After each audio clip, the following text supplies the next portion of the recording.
My name is Jason Longoria. I'll be talking about my capstone today. It's the CSU Sacramento Student Assistant Training Program.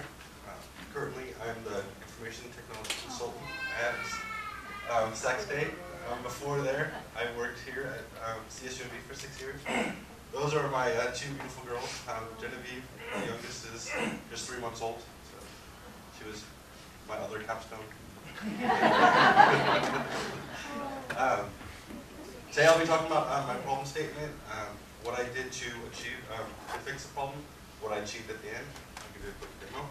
I'll talk about how I assess the success of my project, for the future.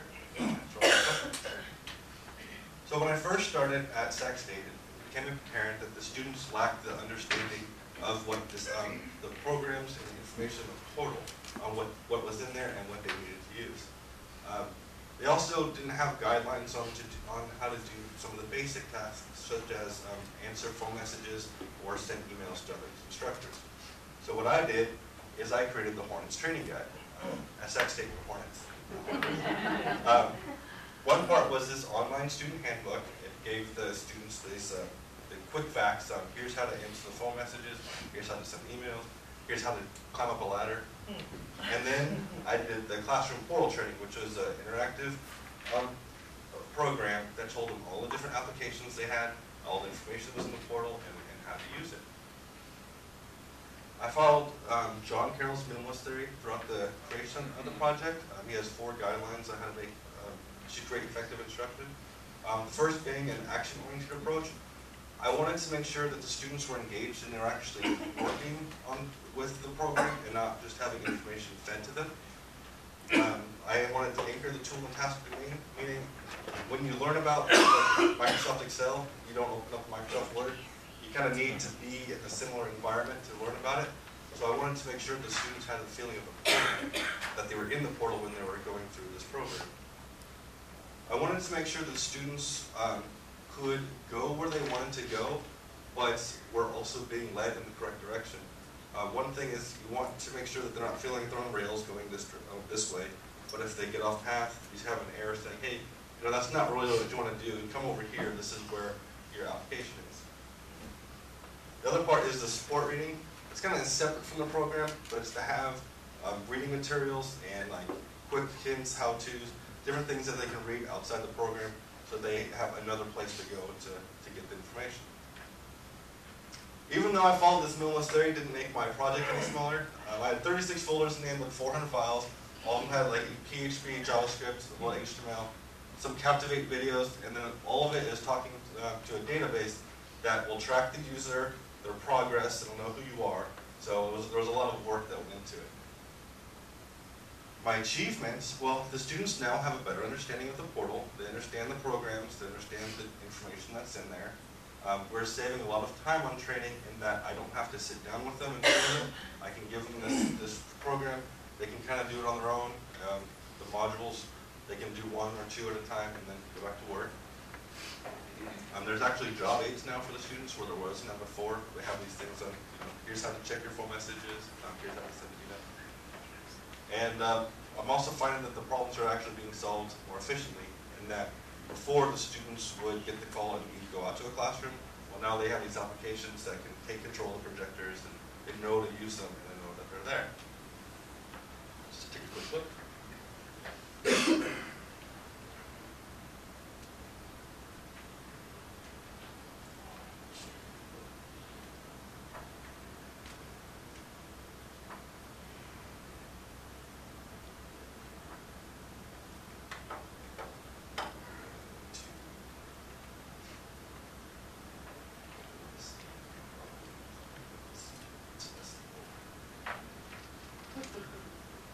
So here's the opening page. So there are 2 sections. You have the online student handbook and then you have the portal training.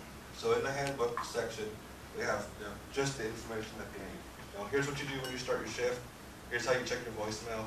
Here's a sample timesheet. Information that students would use day to day. The other part is the portal training. So a new user would fill out this information.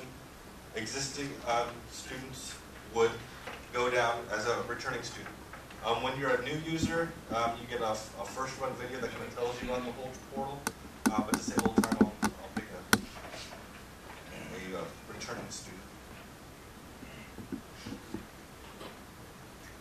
So this is, I didn't clear it out, but this is a student that I made for the presentation.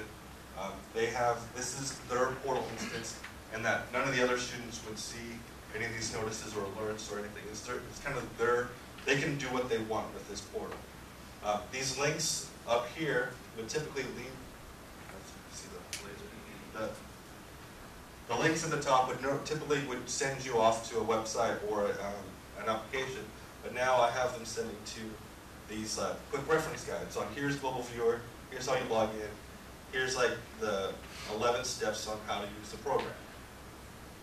So each of these links kind of have that part, and then we also have these modules down here at the bottom. Now it tracks, the red ones are incomplete, the green ones are ones we've finished. Even though we finished the notices once, remember, we're going to go back through it. Just fancy. To add a notice, click on the Add Notice link at the top left corner of the form below. This will bring up a new form. If the priority is not used, you can leave it at 3. Select your name from the staff drop-down box. Add a subject and a note and hit Submit. Hit Next to return to the portal. When you return to the portal, you should see your notice there. We can follow along as you go. We're going to select our name. It'll be a capstone presentation. We'll just do a quick subject.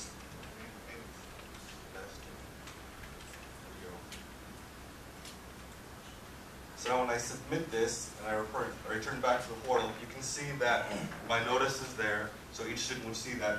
You can kind of do the same thing with the alerts. Those are down below the calendar. So this is what the portal looks like. The only difference is the Gmail account that we have up there. They have their own, which has their schedule and everything in there. So this really got them the feeling that they were in the portal.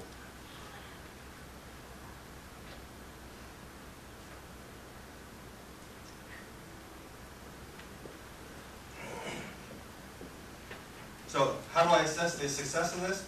Well, I had the student take a test, and they gave the average of about 4.6, said that they felt very comfortable using applications after taking this, after going through the program.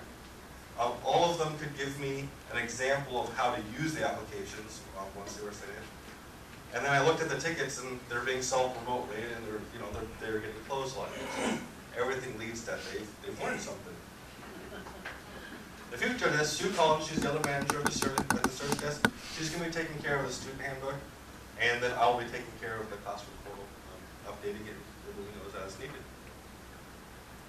Any questions? So first of all, I'm so impressed, Jason. Now, do you miss CSUMB? I do.